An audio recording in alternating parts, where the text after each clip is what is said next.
Bhagavate Vasudevaya. Om Namo Bhagavate Vasudevaya.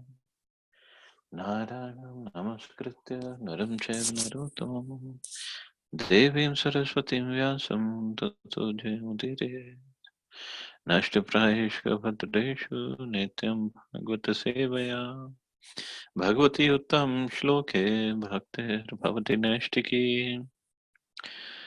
So, continuing with our discussion on Bhagavad Gita, chapter 6, Dhyana Yoga, text number 40 onwards. Shri Bhagavan Uvacha.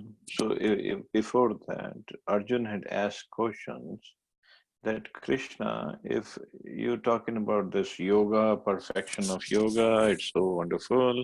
Well, what happens to a person who starts with the yoga practice and he gives up the material enjoyment, but he um, doesn't come to the perfection of yoga? Then what happens to that person? Shri Bhagavan Uvacha Partha Nave Namutra Vinashastasya Vidyate Nahi Kalyan Krit Kaschid Durgatim Tat Gachati. The Supreme Personality of Godhead said, Son of Pritha, a transcendentalist engaged in auspicious activities does not meet with destruction, either in this world or in the spiritual world. One who does good, my friend, is never overcome by evil. Hmm. It's Krishna's verdict. He never overcomes by evil. One who does good. In Srimad Bhagavatam, Sri Narad Muni instructs Vyasadeva, if someone gives up all material prospects and takes complete shelter of the Supreme Personality of Godhead, there is no loss or degradation in any way. On the other hand, a non-devotee may fully engage in his occupational duties and yet not gain anything. For material prospects, there are many activities, both scriptural and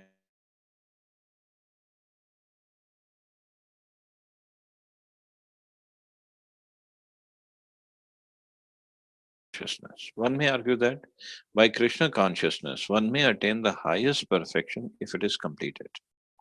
But if it does not attain such a perfection stage, then he loses both materially and spiritually. So that's a general viewpoint that we have taken on the path of bhakti and we are taking it up seriously.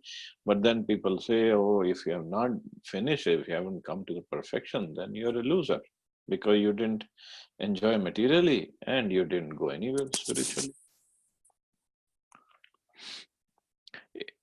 It is enjoined in the scriptures that one has to suffer the reaction for not executing prescribed duties.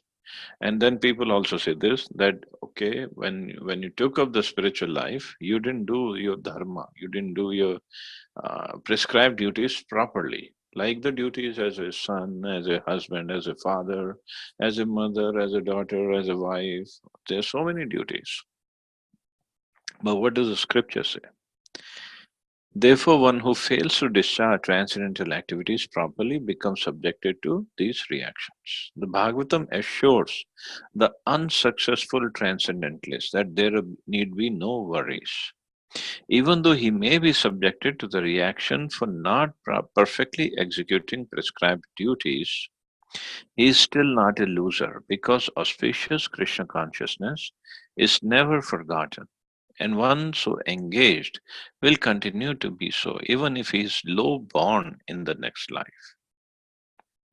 So this is the benefit of starting on this path of bhakti or yoga, any yoga, in fact. It is auspicious because this any advancement on this path is never forgotten, and once who engaged will continue to be so, do so, even if he is born in a very low life, next life. On the other hand, one who simply follows strictly the prescribed duties need not necessarily attain auspicious results if he is lacking in Krishna consciousness. The purport may be understood as follows. Humanity may be divided into two sections, namely the regulated and the non regulated.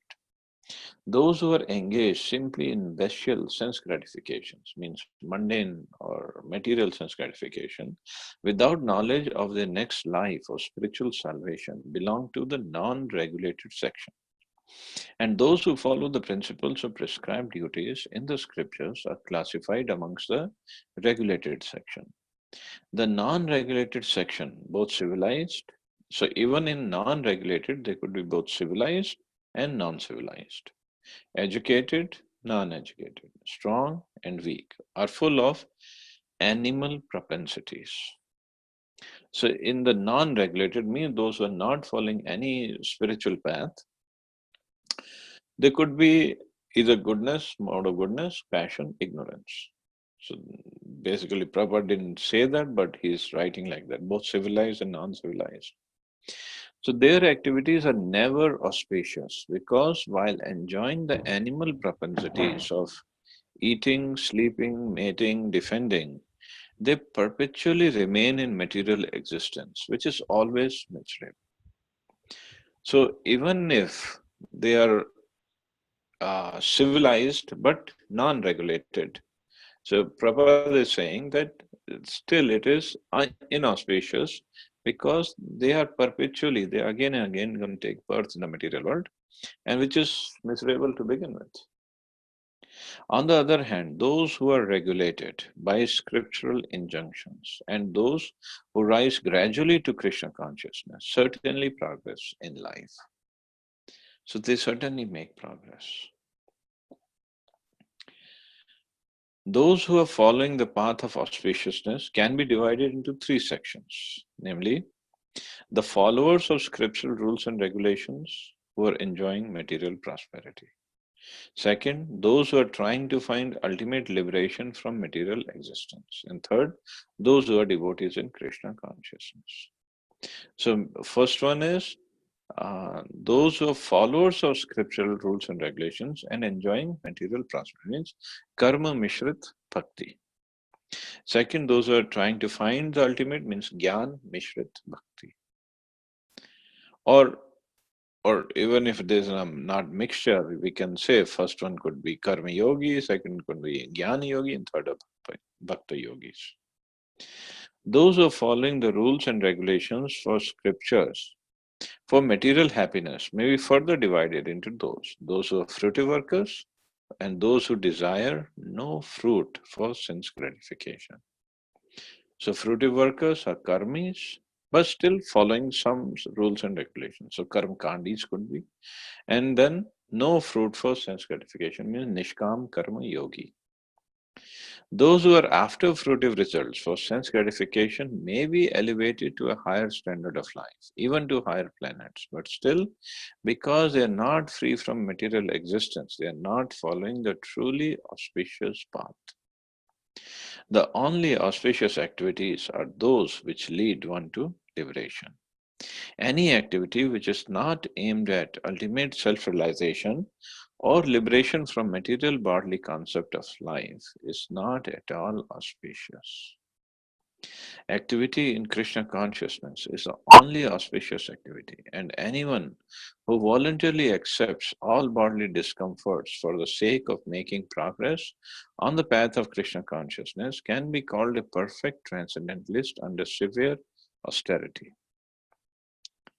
Anyone who voluntarily accepts all bodily discomforts for the sake of making progress on the path of Krishna consciousness can be called a perfect transcendentalist under severe austerity.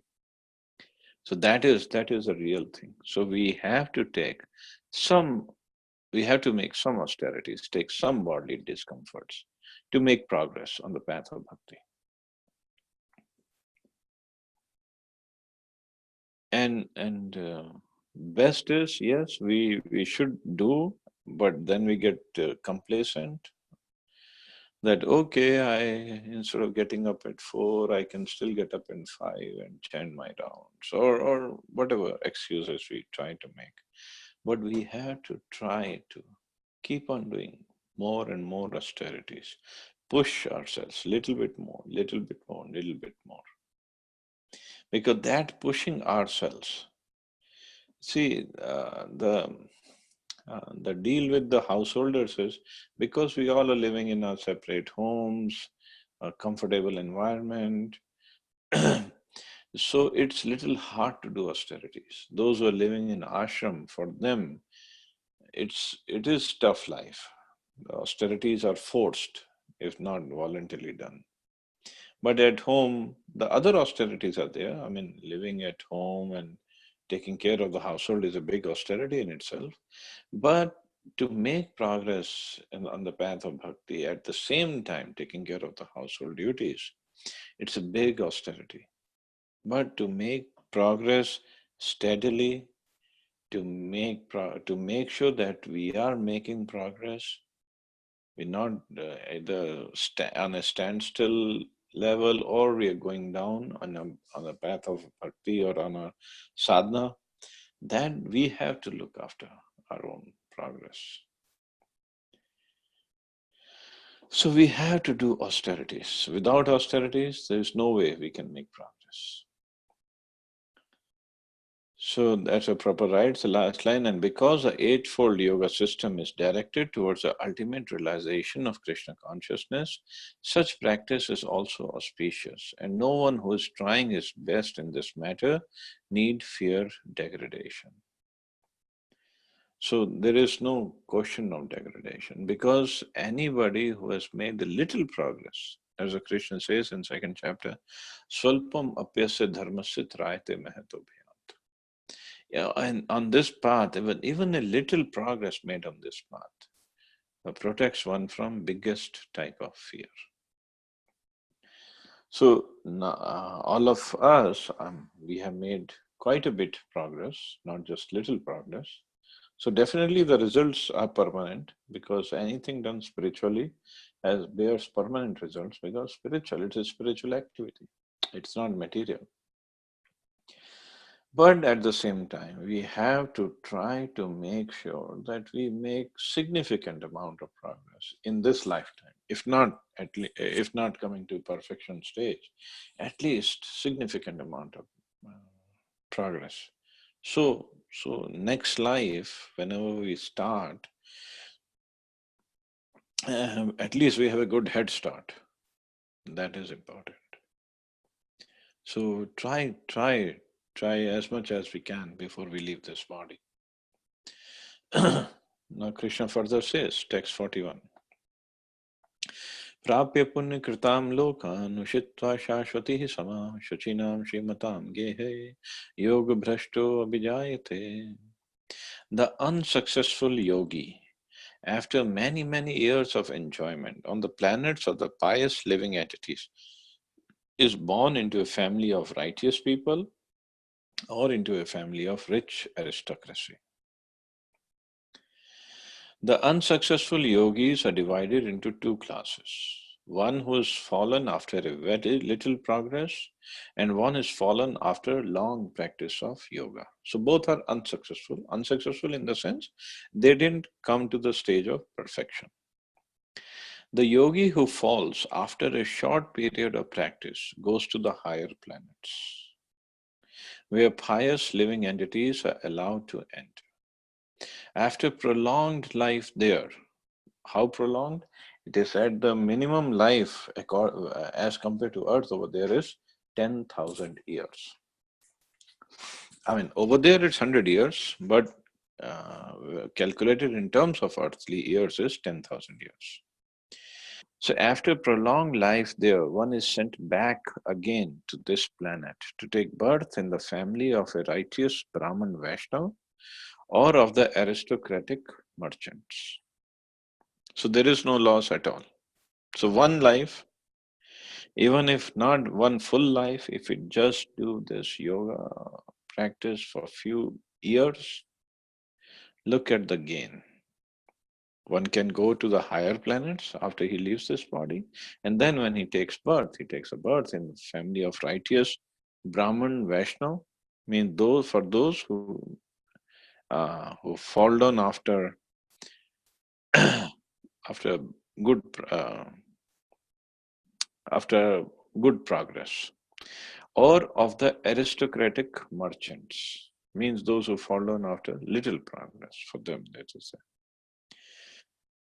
This is not the real purpose of bhakti, but it's a byproduct of making effort in the path of bhakti.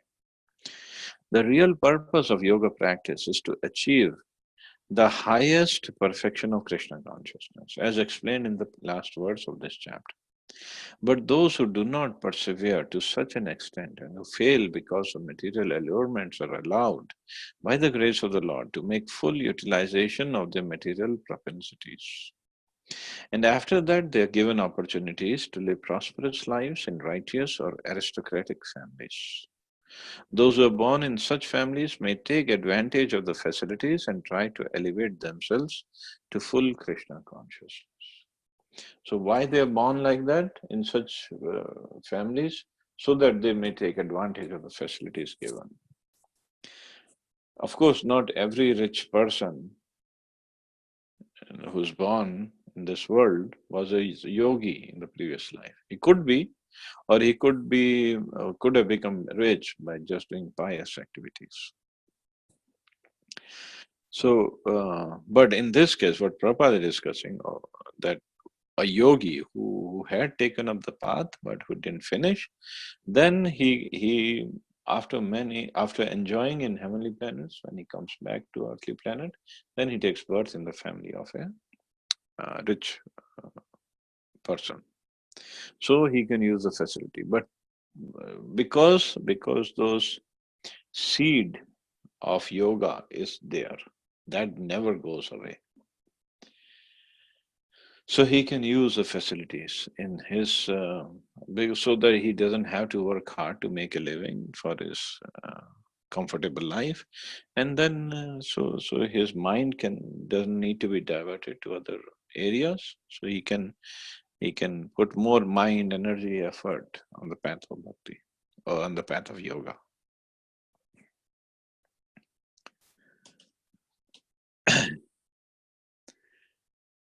Text 42. अथवा योगी नामेव कुले भवति धीमताम् एतद्धि दुर्लभतरं लोके जन्म एतद्धि दुर्लभतरं लोके जन्म यदीदृशम्. Or if unsuccessful after long practice of yoga, he takes his birth in a family of transcendentalists who are surely great in wisdom. Certainly, such a birth is rare in this world. Now, Krishna is talking about if unsuccessful after long practice. So the previous one was after short practice of yoga. So now after long practice of yoga. Now somebody might ask or can ask this question, what is short practice of yoga and what is long practice?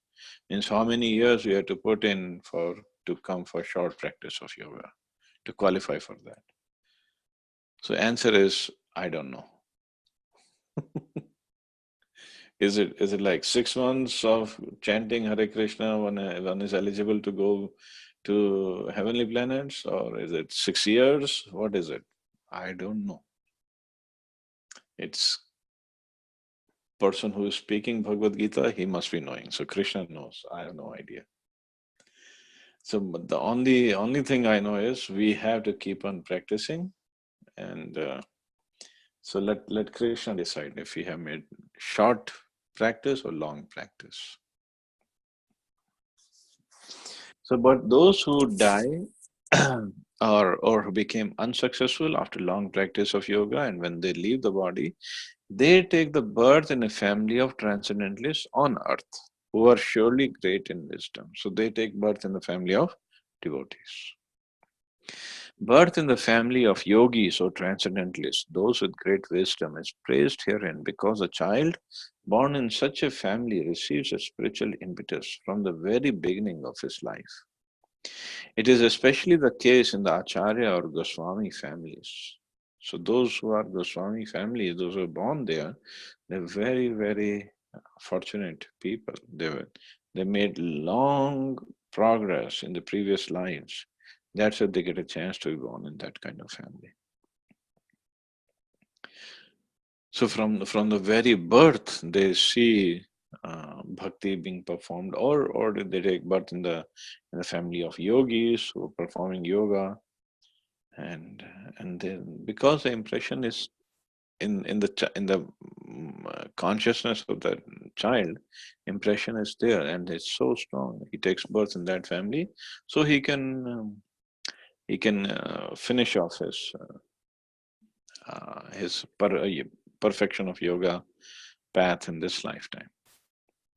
Such families are very learned and devoted by tradition and training, and thus they become spiritual masters. In India, there are many such Acharya families, but they have now degenerated due to insufficient education and training. By the grace of the Lord, there are still families that foster transcendentalists generation after generation.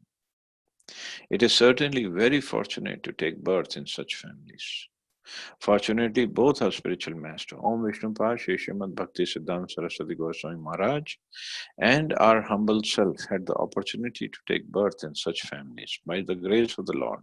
And both of us were trained in the devotion service of the Lord from the very beginning of our lives. Later on, we met by the order of the transcendental system. So Prabhupada is talking about himself and his guru, that we both took birth in very highly elevated transcendental families. Of course, Prabhupada did not take birth because of his previous lives, some good yoga that he had done. He came straight from the spiritual world. So it's out of his humility, he's saying, because it's by the grace of the Lord we took birth in that family.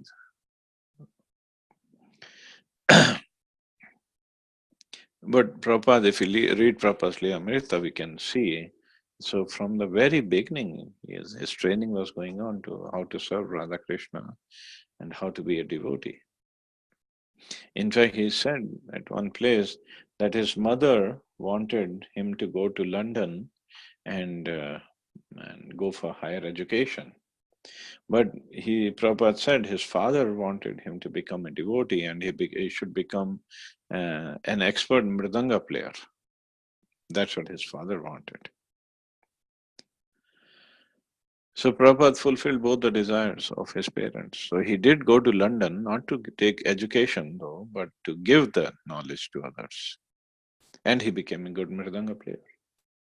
Of course, besides, he did lots of other things also.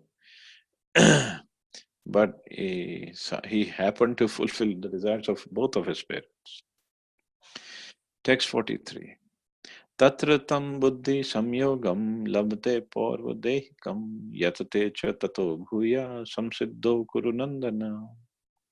On taking such a birth, he revives the divine consciousness of his previous life, and he again tries to make further progress in order to achieve complete success. O son of Guru.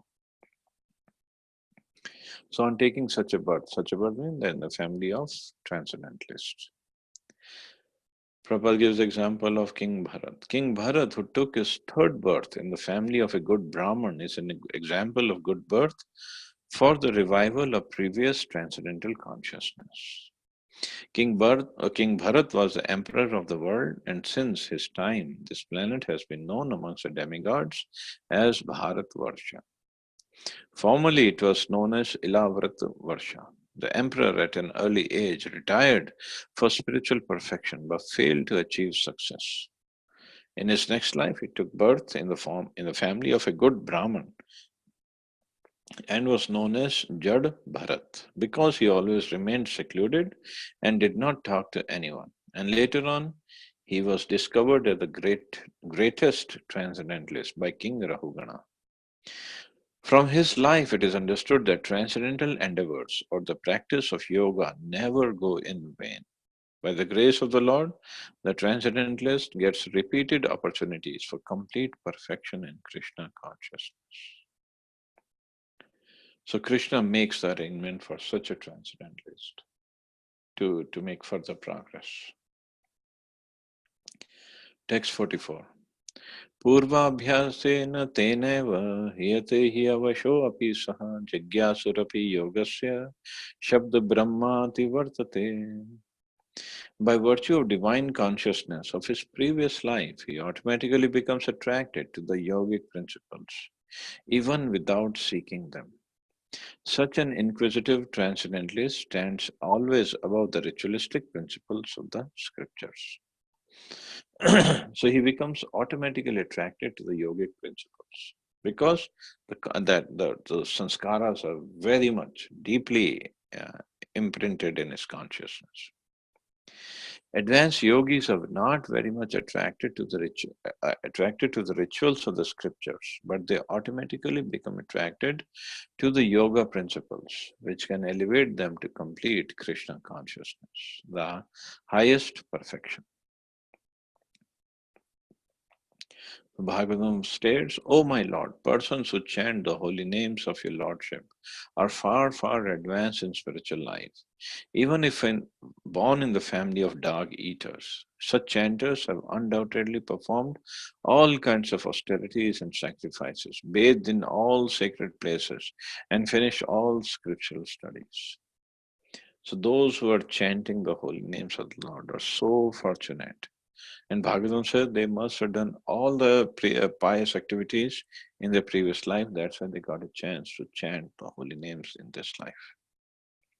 Of course, Prabhupada disciples, once they went to Prabhupada and after reading these words, and they told Prabhupada, so Prabhupada, we are chanting in this life, we are chanting the holy name. So have we done all our pious activities in the previous lives? That's why we got this chance. Prabhupada, although not in a mood to deflate their ego or um, their confidence, but he wanted to make them humble. And Prabhupada said, no, I made your pious activities. So a person on the path of bhakti, okay, he could be, maybe he has done lots of yogic practices in the previous life, but at the same time, it could be that by the mercy of a advanced Vaishnava, he got into this line. It's quite possible. So it's not like just because we are chanting or trying to chant in this lifetime. So previous lifetimes we were big, big yogis. We could be. There's nothing impossible in that. But it could be also that it's by Prabhupada's and for mercy of followers of Prabhupada, we got into this line. It is quite possible.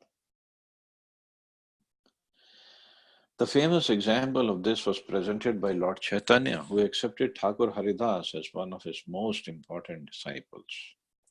Although Haridas Thakur appeared to take his birth in a Muslim family, he was elevated to the post of Namacharya by Lord Chaitanya due to his rigidly attended principle of chanting 300,000 holy names of the Lord daily. Hare Krishna, Krishna Krishna, Hare Hare, Hare Ram, Ram Ram, Hare Hare. And because he chanted the holy name of the Lord constantly, it is understood that in his previous life he must have passed through all the ritualistic methods of the Vedas, known as Shabda Brahma. So, what I mean, of course, from this concept, Prabhupada is writing, but we know Thakur Haridas was Lord Brahmaji himself, actually. But he came to participate in the pastimes of Lord Chaitanya. So, unless therefore one is purified, one cannot take to the principles of Krishna consciousness or become engaged in chanting the holy name of the Lord Hare Krishna. Text 45. Pratyanadyat ya adat manas tu yogi samshuddh kilbisha anek janma samsiddhas tato yati param gatim. And when the yogi engages himself with sincere endeavor in making further progress, being washed of all contaminations, then ultimately, achieving perfection after many, many births of practice, he attains the supreme goal. So again, after many, many births of practice, so it's not going to be a practice of one lifetime. Chances are, it's not a matter of one lifetime.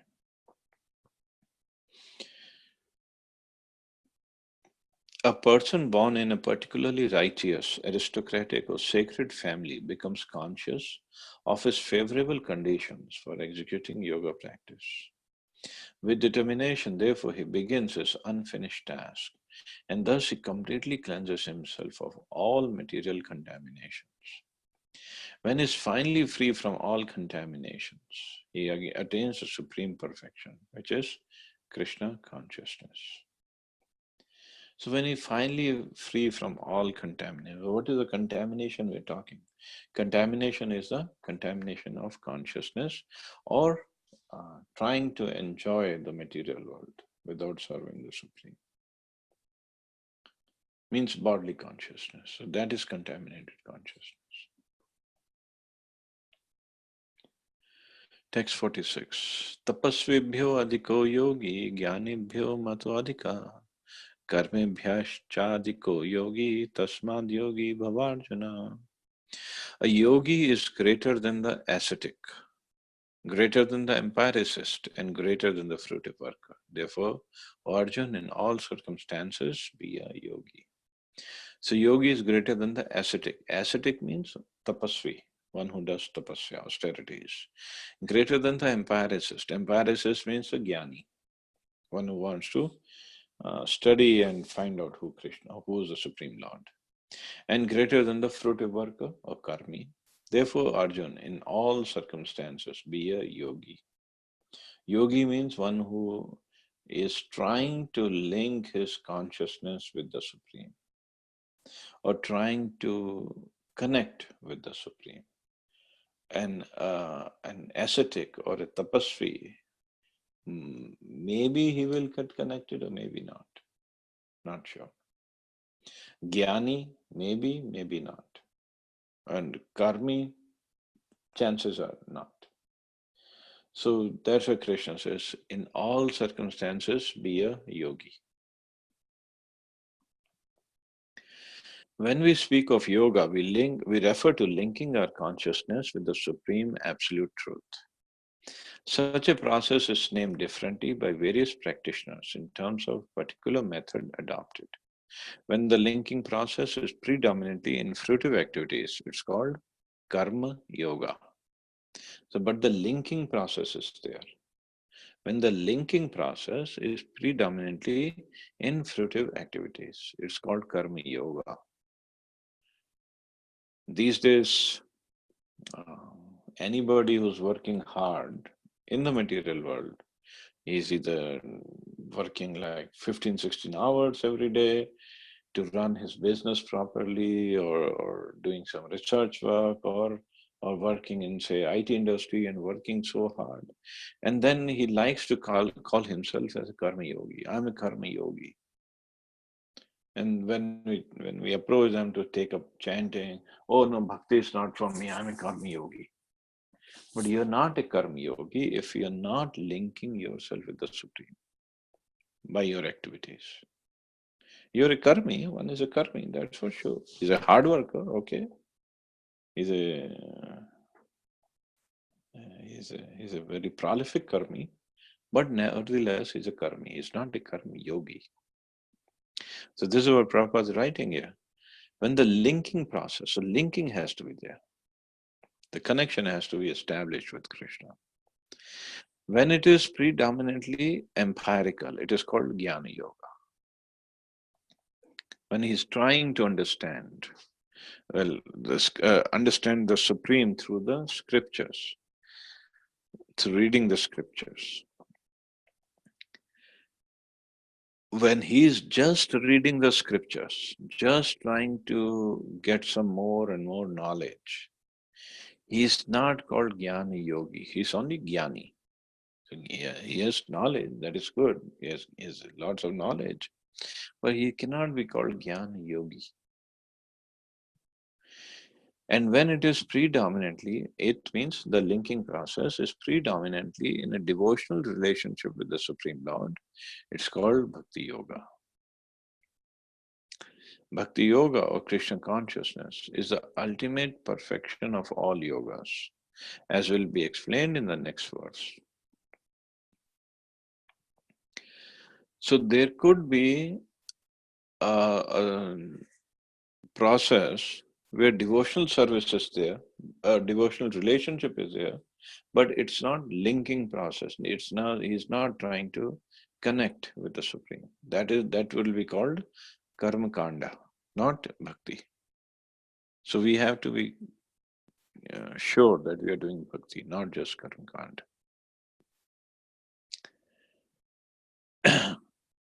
The Lord has confirmed herein the superiority of yoga, but he has not mentioned that it's better than bhakti yoga. Bhakti yoga is full spiritual knowledge, and therefore nothing can excel it.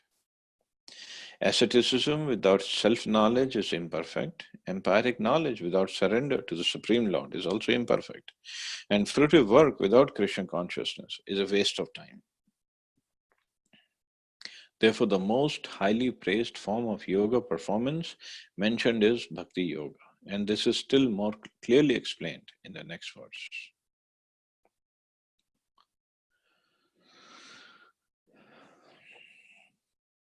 So, last verse for the chapter. Yoginam api sarvesham adgatenantaratmana shaddavan bhajate yomam samayuktamo mataha. And of all yogis, the one with great faith who always abides in me, thinks of me within himself, and renders transcendental loving service to me. He is the most intimately united with me in yoga and is the highest of all. That is my opinion. So Krishna clearly says here, the bhakti yogis are the best. They're the top. They're the highest of all. So as we said in the beginning that first six chapters, they cover karma yoga. Last six chapters, they'll cover jnana yoga, and middle six cover bhakti yoga. So this is the last verse of sixth chapter. So now Krishna will get into bhakti yoga in the seventh chapter onwards. So this is how he ends the sixth chapter. Then he says the bhakti yoga is the highest of all. So now this sets the foundation for the next six chapters. So let's see what Prabhupada writes in the purport. The word bhajate is significant here. Bhajate yo mam, Krishna says. Bhajate has its root in the verb bhaj, which is used when there is a need of service. The English word worship cannot be used in the same sense as bhaj. Worship means to adore or to show respect and honor to the worthy one. But service with love and faith is especially meant for the Supreme Personality of Godhead. So there's a difference between bhakti and puja, bhajan and puja. We do puja for different demigods. And when we do puja for Krishna, we are basically bringing him down on the level of demigod. But when we do bhajan, when we do bhakti, that is for Krishna. Bhakti is not for demigods. It's never for demigods. For demigods, we have to show respect. We have to honor them. So it's always puja. Puja is done for demigods. But service with love and faith is especially meant for the Supreme Personality of Godhead. One can avoid worshipping a respectable man or a devotee and may be called discourteous, but one cannot avoid serving the Supreme Lord without being thoroughly condemned. Every living entity is part and parcel of the Supreme Personality of Godhead. And thus, every living entity is intended to serve the Supreme Lord by his own constitution. Anyone who does not render service and neglects his duty unto the primeval Lord, who is the source of all living entities, will certainly fall down from his constitutional position. In this verse also the word bhajanti is used. Therefore, bhajanti is applicable to the Supreme Lord only, whereas the word worship can be applied to demigods or to any other common living entity. The word avajananti used in the words of Srimad Bhagavatam is also found in Bhagavad Gita. Avajananti mam mudha. Only the fools and rascals deride the Supreme Personality of Godhead, Lord Sri Krishna. The culmination of all kinds of yoga practice lies in Bhakti Yoga. All other yogas are but means to come to the point of bhakti in Bhakti Yoga. So Karma Yoga, Jnana Yoga, Dhyana Yoga, everything that we know of, they supposed to bring one to the point of Bhakti Yoga. Yoga actually means Bhakti Yoga. All other yogas are progressions towards the destination of Bhakti Yoga. From the beginning of Karma Yoga to the end of Bhakti Yoga is a long way to self-realization. Karma Yoga without fruitive results is the beginning of this path. Means without fruitive means Nishkam Karma Yoga. When the Karma Yoga increases in knowledge and renunciation, the stage is called Jnana Yoga. When Jnana Yoga increases in meditation on the Supersoul by different physical processes, and the mind is on him, it's called Ashtanga Yoga. And when one surpasses the Ashtanga Yoga and comes to the point of the Supreme Personality of Godhead Krishna, it's called Bhakti Yoga, the culmination. Factually, Bhakti Yoga is the ultimate goal, but to analyze Bhakti Yoga minutely, one has to understand these other yogas. The yogi who's progressive is therefore on the true path of eternal good fortune. One who sticks to a particular point and does not make further progress is called by that particular name. Karma Yogi, Jnana Yogi, or Dhyana Yogi, Raja Yogi, Hatha Yogi, etc. So these days there are so many names they mentioned. Sahaj Yogi. But what is Sahaj Yoga? Basically it's a form of Hatha Yoga. Brahmakumaris, they call themselves as Raj Yogi. They say we do Raj Yoga. What is the Raj Yoga for them? They try to meditate on, concentrate on this point of light. By doing that, they, to a certain extent, any person who concentrates on the point of light for a long time, he can control his senses. So what they say is we have become Raja. Raja means a controller. So we are controller of our senses, which is good, but it's not the ultimate, according to Krishna himself. If one is fortunate enough to come to the point of Bhakti Yoga, it is to be understood that he has surpassed all other yogas. Therefore, to become Krishna conscious is the highest stage of yoga. Just as when we speak of Himalayan, we refer to the world's highest mountains, of which the highest peak, Mount Everest, is considered to be the culmination. It is by great fortune that one comes to Krishna consciousness on the path of Bhakti Yoga to become well situated according to the Vedic direction. The ideal yogi concentrates his attention on Krishna, who is called Shyam Sundar, who is as beautifully colored as a cloud, whose lotus-like face is as effulgent as the sun, whose dress is brilliant with jewels, and whose body is flower-garlanded. Illuminating all sides is his gorgeous luster, which is called the Brahmjyoti. He incarnates in different forms as Ram, Narsimha, Varaha, and Krishna, the Supreme Personality of Godhead. And he descends like a human being as the son of Mother Yashoda. And he is known as Krishna, Govinda, and Vasudeva. He is a perfect child, husband, friend, and master, and he is full with all opulences and transcendental qualities.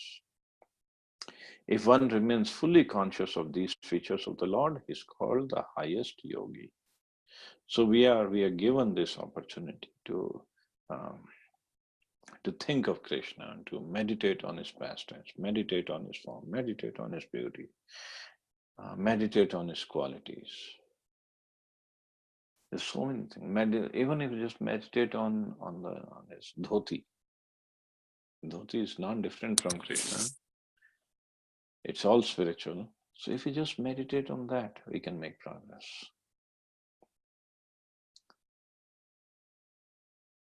This is what Prabhupada writes. Bhakti rasya bhajanam. Bhakti means devotional service to the Lord, which is free from desire from material profit, either in this life or in the next. Devoid of such inclinations, one should fully absorb the mind in the Supreme. That is the purpose of Naishkarmya. These are some of the means for performance of bhakti or Krishna consciousness, the highest perfectional stage of the yoga system. So thus ends the purport to the sixth chapter of Bhakti, Srimad Bhagavad Gita, in the matter of Dhyan Yoga. So I'll stop here, see anybody has any questions or comments.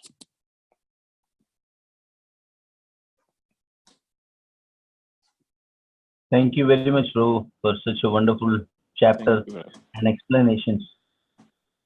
It's a very good refreshment, actually, refreshing our knowledge of the sixth chapter. Yeah, but some devotees say, Prabhuji, Bhagavad Gita is very boring. It's so much of philosophy. Bhagavatam is full of stories. We love the stories. So they say Saturday, Sunday, it's so difficult to attend the classes. Yeah, some people feel it's full of philosophy, but I think you have made it very light for us. Well, Hare Krishna, Prabhuji. Hare Krishna. Yes, Mashvi.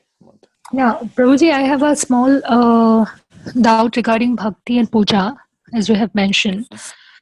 So, like puja, we cannot do it for Lord Krishna or what? Like you said, puja is for only for demigods.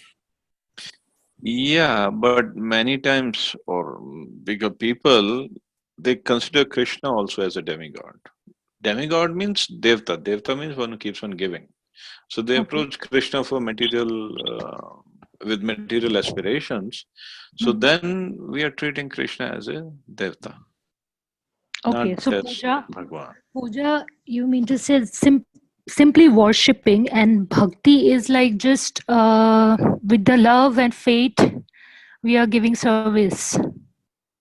Bhakti is about service with love and devotion. Puja is we do as a worship with some respect, honor, but in return we want something material.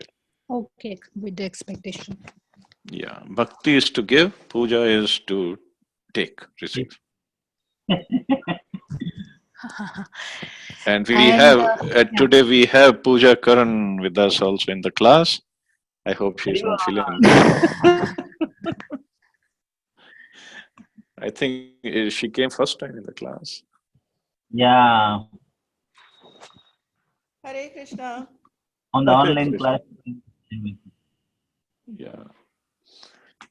So another one question, in terms of Karma Yoga, you have mentioned that those who are continuously working for 14, 15 hours every day just to fulfill his own necessary parts, like those people themselves say that they are the Karma Yogi, but however it is not.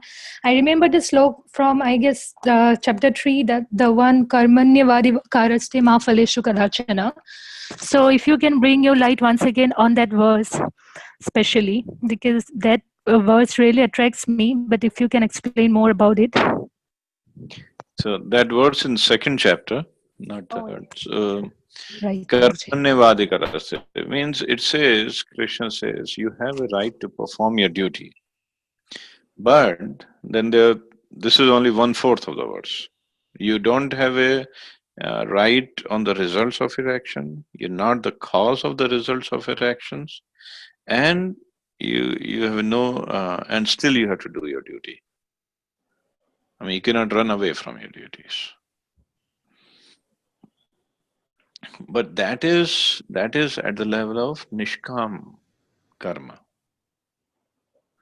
and that level is only possible. I mean, if I say I will do my duty, but I don't have a right on the result of my duties. Nobody who's working 15, 16 hours a day, he can say that, oh, I don't want the results, I'm just doing my duty. So this verse is actually applicable to devotees only. Only they can perform this kind of work without expecting any results and understanding if they are not the cause of the result of their reactions. So, but so I would say, like a novice like me in this worldly life to maintain this karma yoga, how to, I mean, do the action. Like we always, I mean, I always try not to expect, but somehow your expectation automatically arises, I mean, through your work. So what if you can? So for us, we are pretty much on the situation of karma mishrit bhakti. So we are trying to be a devotee. At the same time, we are trying to do some karma for ourselves. So there's some mixture. Of course, we are not pure devotees yet. We are not at that level yet. But we are struggling.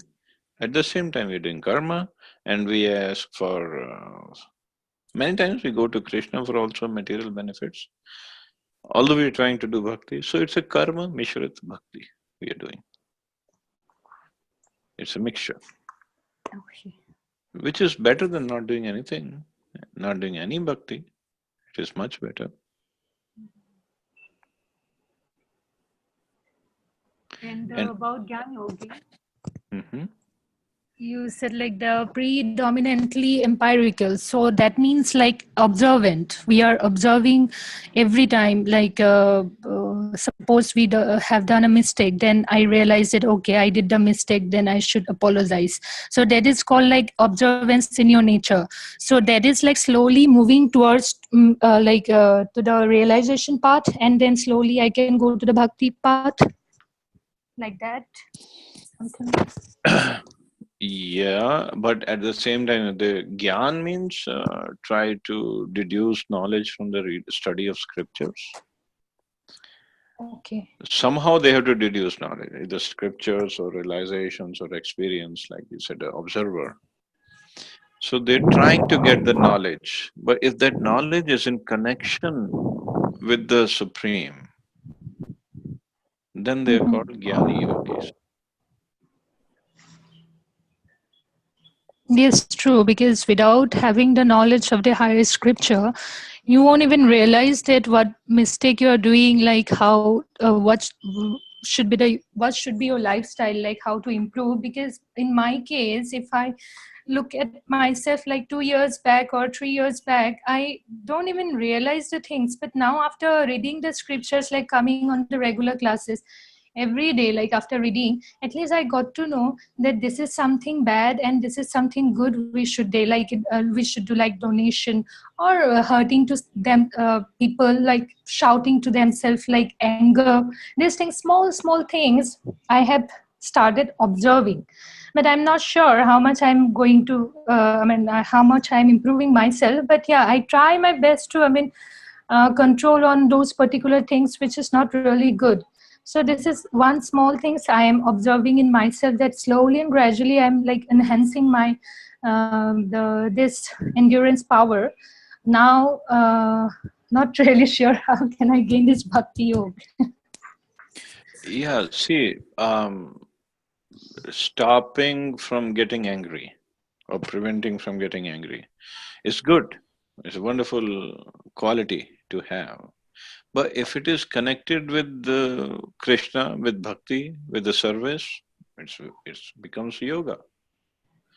Means when we go to temple or meet in we are amongst the devotees in the association devotees. So we also try not to get angry over there. We also try to observe ourselves. So then it becomes bhakti. Okay, all right. Somehow or other we try to link ourselves with Krishna. There are like so many nice people outside, and they like not to get angry, and they could be much better behaved than the devotees or those who are aspiring to be devotees. But because they have no connection with the Supreme Lord in the mode of service. So it's a good quality to have, but the ultimate is one should try to become a devotee. Thank But you. best is become a devotee and have all the good qualities. That's the best.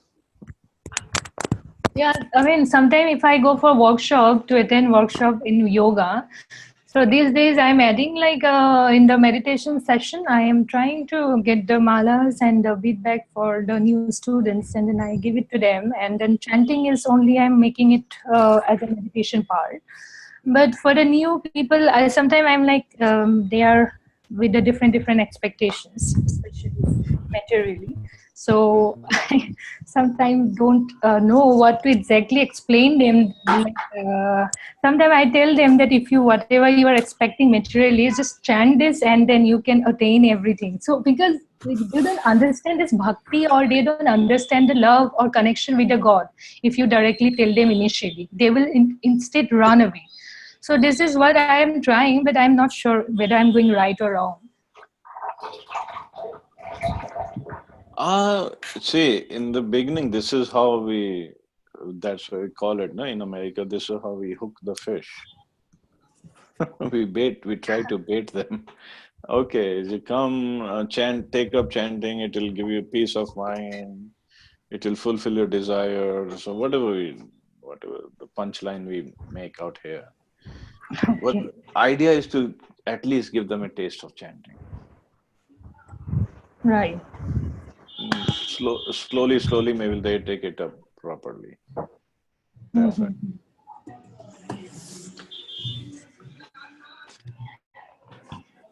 Hare But Thank Krishna, you. Prabhu. anyway, Thank you. it's a good start, good beginning, and that's how everybody starts. Yes, Radha Prabhu, Hare Krishna. Yeah, I just have one question to continue from where Mosmi Mataji left. Okay.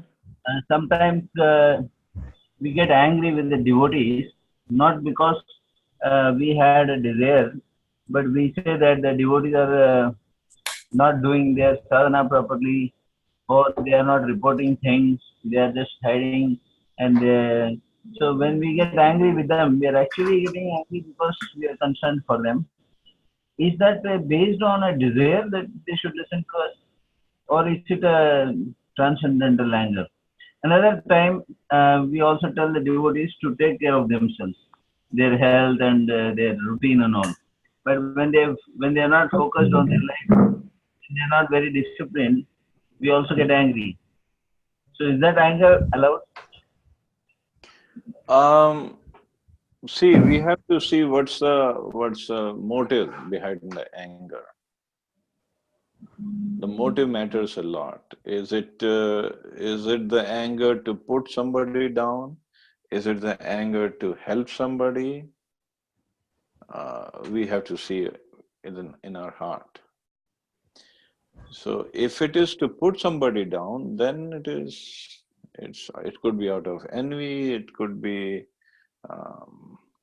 any other reason, material reason. But if it is to really genuinely help somebody to make progress on the path of bhakti, so he or she becomes sincere, serious, then it's a service, it's a mood of service. Prabhupada also got angry with his disciples many times, but that was out of service. It was never to put them down or shoo them away. It was to make sure that they make progress. So the mood was different. So we have to see what's the mood, what's the motive behind getting angry. Thank you very much, Prabhu. But sometimes the mood in the beginning is like caring only, but when some later on it transforms into some sort of expectation. Like you get angry, really actually saying that the person is not at all listening to me, so I will never contact this person again. So I will give it a break. So that is I would say our immaturity. okay, I mean, we have to start accepting people instead of expecting from them, okay, and still remain a well wisher, still be very nice with them, very generous towards them, and it's our instead of our anger, whether it's in a good mood or bad mood, it's our behavior. Uh, it's a feeling of compassion towards them that will make them more progress further than anything else. it's our compassion, that our mood of humility and service. This is what inspires people. If the mood is established, and even if we get angry, they'll not feel bad. But the Very mood true, has Prabhuji. to be established first. Very true. Just like parents and child, all the parents get angry at the child, but child has full faith in the parent that they want my whether he or she understands at that time or not, it's a different story. But ultimately, parents want best for the child. So child has faith in them. That's for sure.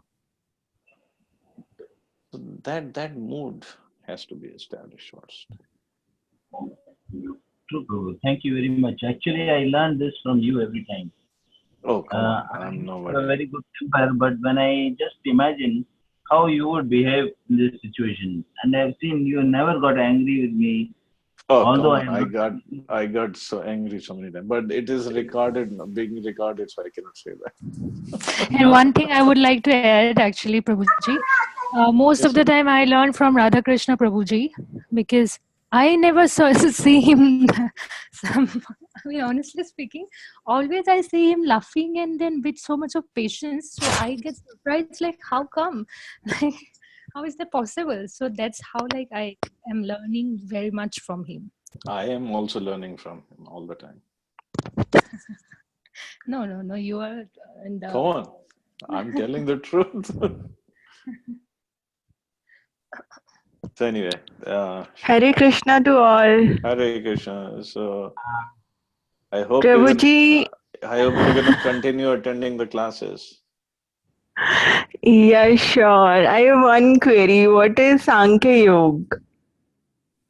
Sankhya means the number or analysis, right? So um, it's basically to analyze the number of elements in the universe, the basic number of elements. So it's some say it's 26, some say it's 27, some say it's 28.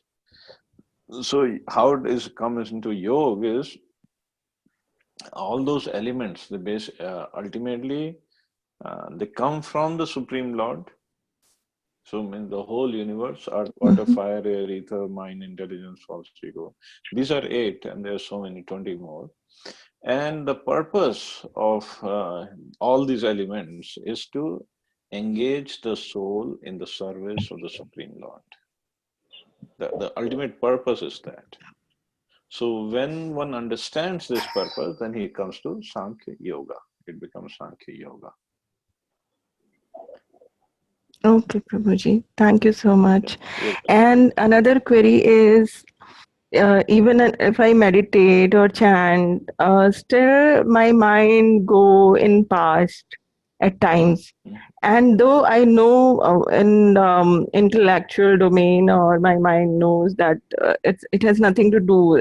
You need to be in present moment. So past or future is just wasting your time. So if you are present in present moment and you give your 100%, so that's going to be the best. But still, so what should I do for that? Mind, the bird of mind flies on two wings, past and future. The two wings of past and future. So by intelligence, we have to trim those wings. So intelligence should control the mind instead of the other way around, mind controlling the intelligence. But mind is very stubborn, and this is what in 6th chapter of Bhagavad Gita Arjuna also said. But Krishna says abhyas and vairagya. By training and by detachment, one should control the mind. So train it, keep on training it. Just like there's an animation movie, not Train Your Dragon. Yeah. So train your mind. So one has to Yes, train. Prabhuji. It's a matter of training again and again, over and over again. Try to do it. Thank you, Prabhuji. Hare Krishna Prabhuji. Hare Krishna. Okay, I once read an article like to form a habit in our life, we need to continuously practice for minimum 21 or 27 days. Is that so? Yeah, it is written, yes. Okay, so even though we don't like the test, we have to push it for minimum those many days to form the habit. So still, so after 21 days, we don't give up. Then we keep on pushing more and more. Okay. Ganesh ji का क्या है? Okay, so thank you all very much. Tomorrow we won't have a class because it's Balram Jayanti and Rakhi at the same time. So you all enjoy, try to go to temple and beat up your brothers or whatever you want to do. So you enjoy your day tomorrow. So we'll see everybody on Monday. Hare Krishna. Thank you. Thank you. Right.